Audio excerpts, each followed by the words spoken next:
Providence, that was quite a shooting display, especially Raheem, that they put on. They were down 15 or 16 points, never quit, dug in, and made incredible shots. Prior to that, we had him at three, made threes in the first half, and then we just kept breaking our defensive routine of what we're supposed to do. So they deserve all the credit. I don't think my guys understand me. I'm really unhappy with them because that was a losing, not effort, that was a losing way to play the defense at the end of the game. The number one thing we said is we're not going to back up. We're going to pick them up 5-6 feet past the three-point line and not back up. But because we're concerned about missing free throws and missing shots, it affected our defense down the stretch, and that's why I'm very disappointed. So they think I'm going to jump up and down and congratulate, what a great win. It's just the opposite. You lose games when you don't pay attention to your job, and they didn't pay attention to their job. So we're very fortunate and very pleased we won, but very disappointed in the way we played down the stretch. Not offensively, defensively. Let's start with Kevin. Rick, can you describe the similarities of the play where Kadari hits the jumper compared to the play when you guys won up at Providence? Can I compare it? Zuby was a lucky shot. Kadari made a great move. I don't think there's any similarity at it at all. Like, was it like a similar play call from you on the sidelines? No, we were going to shoot with 4 seconds, and then we almost blew it again because when Kadari didn't score, if you watch the left-hand side, he didn't pick up his man. We're lucky he took a half-court shot because he could have made one pass on the left-hand side and got a lucky 3. So we didn't do our job defensively. And my number one problem with this team is they deflate. You watch Aaron, this is the shot, he goes like this. Zuby wants a foul, he goes like this. Can't do that. You gotta be not concerned about it. If you've taken a good shot, that's all that matters. You're taking a good shot. It goes in, great.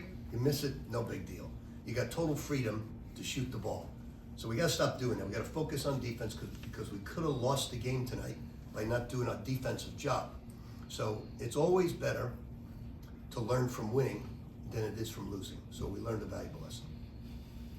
What was that? Rick, you're up 19 there with 8.5 left. What do you make of why all of a sudden the game kind of? We just gave up threes. I just said that to you. No, I didn't know. I mean, but like in terms of you weren't giving up threes for most of that second half. Yeah, I think we didn't stick to the game plan of backing up. We turned our back to the corners.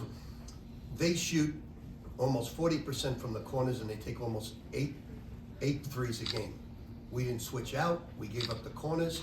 We backed up when they were coming down the court, take a 3. Now look, they're a great shooting team. They put on a display. Raheem was 8 for 11.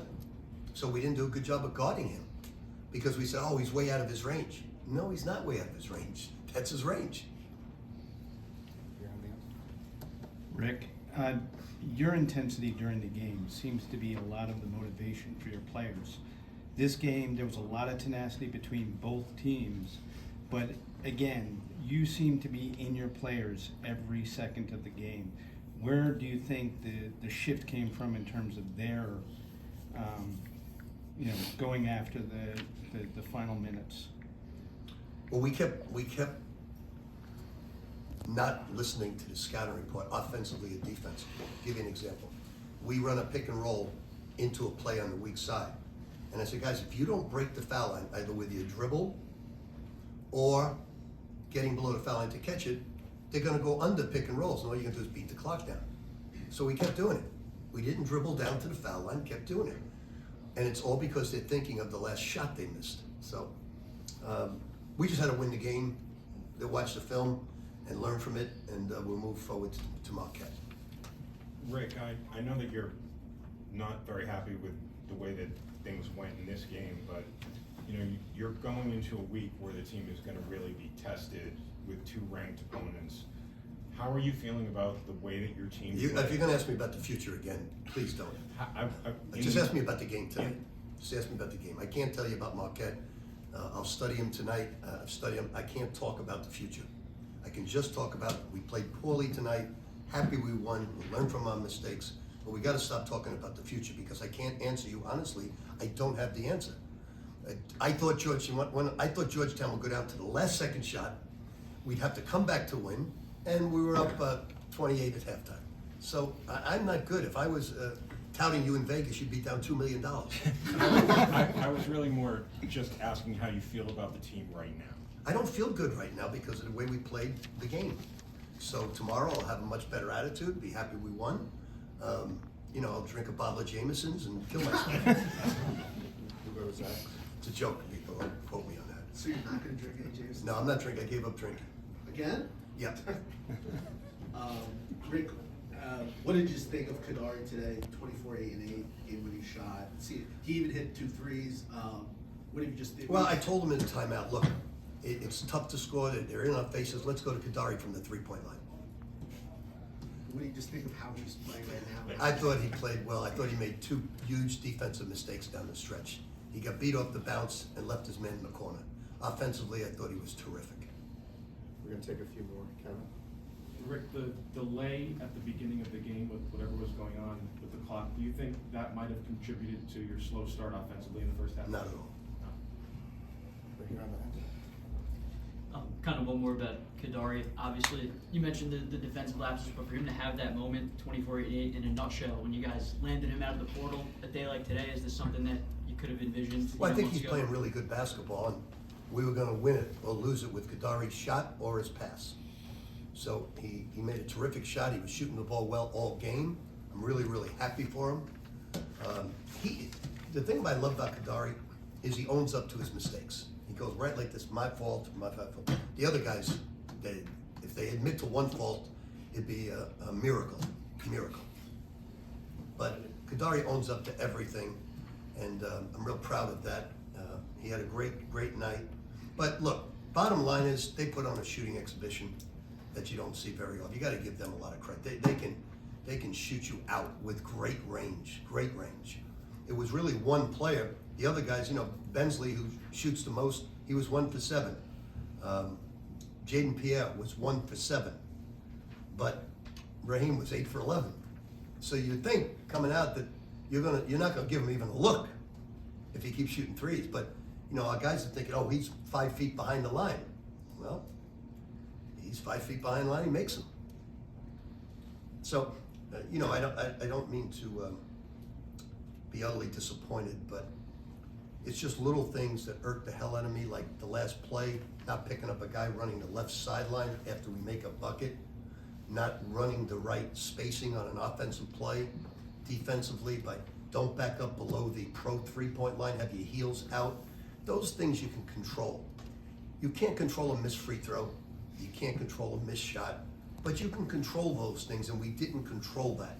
And that's a disappointing thing for me because, I watched I'm doing, as you know, we're doing this documentary on Vice, and they were showing me the first episode, and clear as day, you'll see it, clear as day, the guy's got the ball in his hands, and it's 0-0-0 on the clock. The ball's in his hands. It wasn't like he left his, the ball is in his hands with no time on the clock. I don't know how you can make it, I wish they didn't show it to me, because they knew that was close, but how can you make that mistake and not go to the monitor? So, I'm still upset about that, but you'll see it if you tune in to Vice, whenever it is. I think it's a UConn game, but you'll see it, and I watched it, and the guys did a fabulous job of putting together with the players, but then I see the ball, right before the game, I see the ball in his hands, and it's 0-0-0. And you don't know the feeling. I said, what's the referee thinking? Go back, because I thought he had to have a stopwatch and go over it, so I made the excuse, well, they didn't have a stopwatch. But it wasn't a stopwatch. The ball's in his hands. All you have to do is go look at it. They didn't do it. How can that be? Anyway, go ahead, I'm sorry. Yeah, Coach. You beat them 22-9 in points off of turnovers, and you also beat them 13-7 in second chance points. Is that why you won the game tonight? I think we were in control of the game, playing very well, and for an 8-minute stretch, we relaxed, and they came back with brilliant shooting. So they ought to be commended, because on the road, coming back against a good defensive team, they deserve all the credit, all the credit. Tough team with a lot of talent. I mean, look, Bensley can shoot it, Pierre's terrific, Floyd can shoot it, right? So we did a great job on the other people.